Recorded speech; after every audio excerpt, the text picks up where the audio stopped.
Всем привет, с вами доктор Демченко, и в этом выпуске мы поговорим о проблеме в шейном отделе позвоночника. Если не брать распространенные диагнозы, такие как остеохондроз, грыжа, мышечно-тонический синдром, а поговорить по сути о том, какие биомеханические проблемы есть в шейном отделе, их можно разделить на несколько категорий. Первая и самая частая проблема – это спазм мускулатуры и тугоподвижность позвонков. Иногда вы можете услышать от мануальных терапевтов, что позвонок вылетел. На самом деле никто никуда не вылетает, просто позвонок как бы фиксируется в какой-либо позиции. Если есть такая проблема, то она решается обычно путем массажа, мануальной терапии или остеопатии, то есть путем расслабления мышц и раздвигивания тех суставов, которые заблокированы. Вторая часть проблем связана с тем, что мускулатура шейного отдела позвоночника недостаточно сильна для того, чтобы стабильно обеспечивать его работу, обеспечивать плавную подвижность шеи. И эти проблемы решаются путем закачки мускулатуры шейного отдела позвоночника. И очень важно, что закачка идет именно статических мышц, которые выполняют роль именно удержания позвонков, а не движения шейного отдела позвоночника. И третий вид проблем – это нарушение двигательного контроля, то есть мышцы сильные, достаточно расслабленные, блоков в позвоночнике нету, но при движении происходит именно сбой программы движения, так называемый сбой двигательного контроля. Это происходит у нас в голове. И, соответственно, при такого рода проблемах используются тоже специальные упражнения, которые направлены не на закачку мышц, а на улучшение этого двигательного контроля, как бы перезапись программы в голове. И в этом выпуске мы хотели бы вас ознакомить с упражнениями, которые помогут при второй ситуации, когда мышцы слабые. А в следующем выпуске мы поговорим об упражнениях на двигательный контроль. Поехали!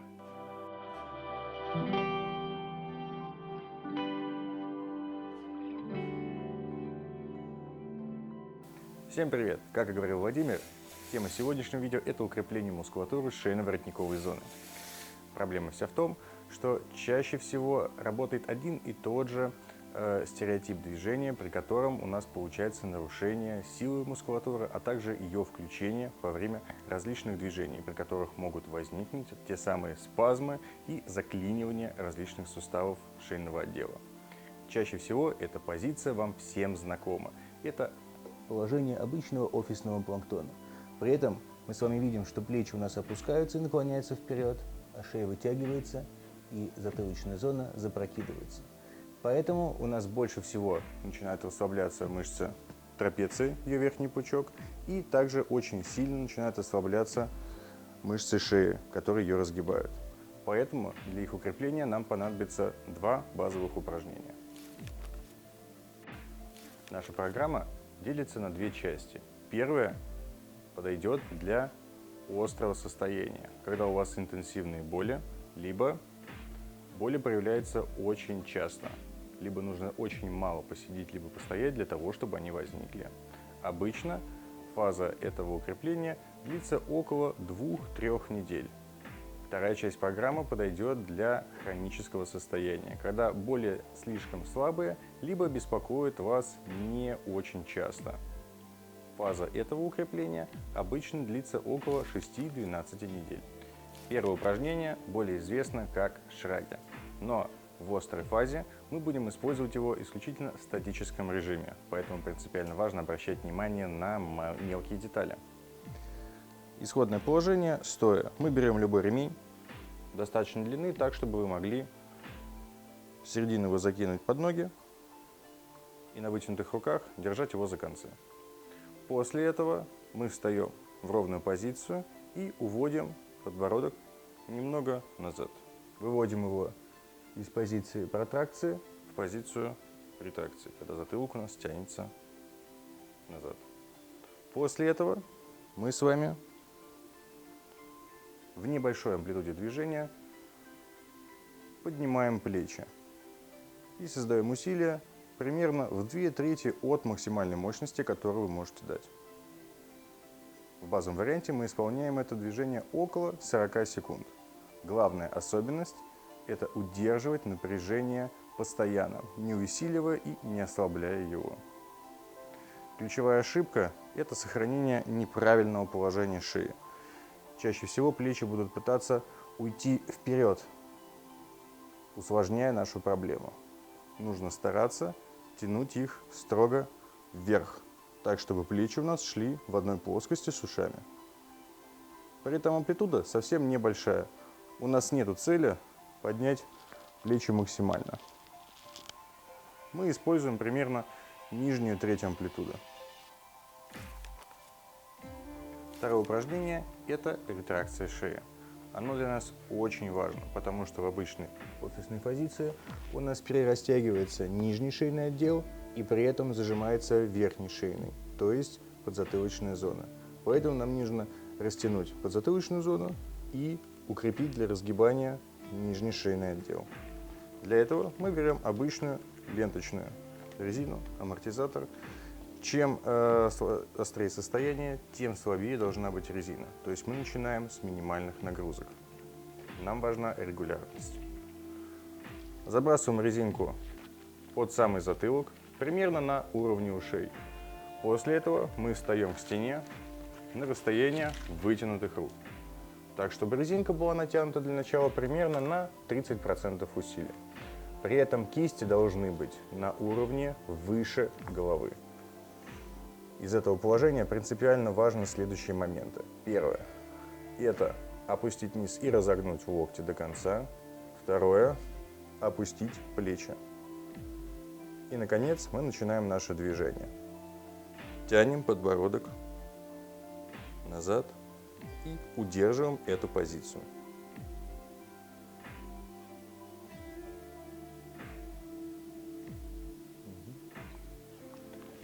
Здесь есть несколько типовых ошибок, которые могут сильно усложнить процесс восстановления. Первое. Руки могут быть недостаточно высокой позиции. Из-за этого вы будете не тянуть подбородок, а пытаться запрокинуть голову. Ничем хорошим это не закончится. Второе. Из этой же позиции вы можете начинать слишком сильно опускать подбородок. И третье, самое главное, вы можете это выполнять, не опуская плеч. Из этой позиции вы будете в большей степени двигать корпус. И будет сведение отведения лопаток, нежели чем движение самой шеи. Выполняется это движение также в течение 40 секунд. Вторая часть этой программы необходимы для хронической фазы вашей проблемы, то есть когда болевой синдром уже достаточно слабый, либо проблема не беспокоит вас постоянно. В этом случае мы будем использовать те же самые упражнения, но уже в динамическом режиме. Как только вы закончили работу в острой фазе и вам стало намного лучше, вам нужно переходить к динамическому режиму. И первое упражнение шраги следует уже выполнять с более жесткой резиной, либо используя, например, гири, либо гантели. Почему? Потому что ваша главная цель – создать необходимый запас прочности и силы для того, чтобы в дальнейшем в бытовых условиях эти проблемы вас больше не беспокоили. Оно выполняется по тем же самым правилам. Мы запрокидываем один край резины или берем в руки гантели. После этого мы выравниваем плечи, втягиваем подбородок до нейтральной позиции. Из этого положения начинаем поднимать плечи к ушам и также плавно опускать. Темп движения 1 к 1, подъем и опускание. Для добавления мощности можно быстрее поднимать и медленнее опускать. Темп движения 1 к 2.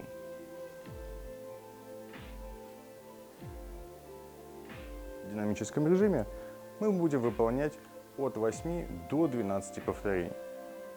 При этом усилие должно быть субмаксимальным, то бишь примерно 80% от разового максимума, либо количество возможных повторений сверху этого диапазона небольшое, 1-2 повторения запаса силы.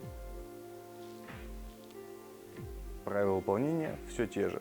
Плечи должны двигаться по фронтальной плоскости, то бишь в плоскости тела, и при этом затылок должен быть на уровне задней поверхности тела. Для выполнения второго упражнения мы по-прежнему можем использовать ленточные амортизаторы, но более высокого натяжения. Исходная позиция абсолютно такая же. Но теперь мы будем выполнять его динамически.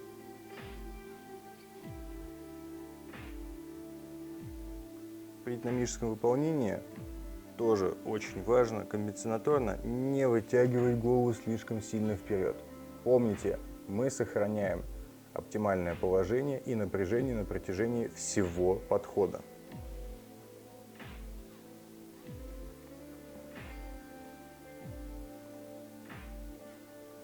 Темп выполнения также вы можете варьировать 1 к 1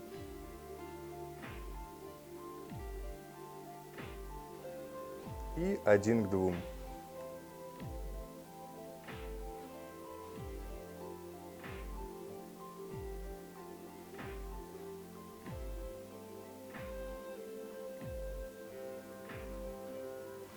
Выполняем мы его примерно в таком же диапазоне повторений, от 8 до 12. Итак, как мы будем тренироваться по нашей комплексной программе? В остром состоянии мы с вами выполняем за раз всего один подход около 40 секунд, но выполнять его нужно от 2 до 3-4 раз в день, в зависимости от частоты обострения в течение дня. Чем меньше боли вы в течение дня испытываете, тем чуть меньше подходов вы делаете в течение дня. Чем чаще, тем больше вы можете это выполнять. Если вы не можете равномерно удерживать усилия в течение 40 секунд, то в таком случае вы можете замерить то время, которое вы можете удерживать, и если оно меньше 20 секунд, то делать 2-3 подхода за раз по вашим возможностям. Если чуть больше 20 секунд, то 1-2 подхода, но чуть чаще, 3-5 раз в день, в каждом из двух упражнений. Во второй части программы мы выполняем наше упражнение всего 1-2 раза в день, но уже по 2-3 подхода. При этом не забывайте, что в хроническом состоянии нам нужно увеличить запас силы и прочности ваших тканей. Поэтому не забывайте о силовой прогрессии. Она примерно выглядит следующим образом. Первый день вы выполняете примерно одно и то же усилие в течение 6-12 недель. Второй день вы обязательно работаете с большим весом, который через день будет прогрессировать. Не забывайте о том, что в шее могут быть несколько проблем, и часть из них связана с силой и скоростью включения мышц, а вторая связана с движением суставов и непосредственно самих позвонков. Поэтому программа хорошо подойдет тем, кто может двигать шеей в полной амплитуде и, самое главное, может запрокидывать голову, даже если есть какие-то дискомфорты, и также полностью ее поворачивать и выполнять боковые наклоны достаточно симметрично. Если у вас есть боль, которая вас ограничивает, либо сильная тугоподвижность, которая не позволяет вам сделать полное запрокидывание назад, то в таком случае вам для начала нужно работать над подвижностью позвонков и суставов, и только после этого переходить к нашим упражнениям. Чаще всего для этого лучшим образом подойдет мануальная терапия, остеопатия и также высококвалифицированные массажи.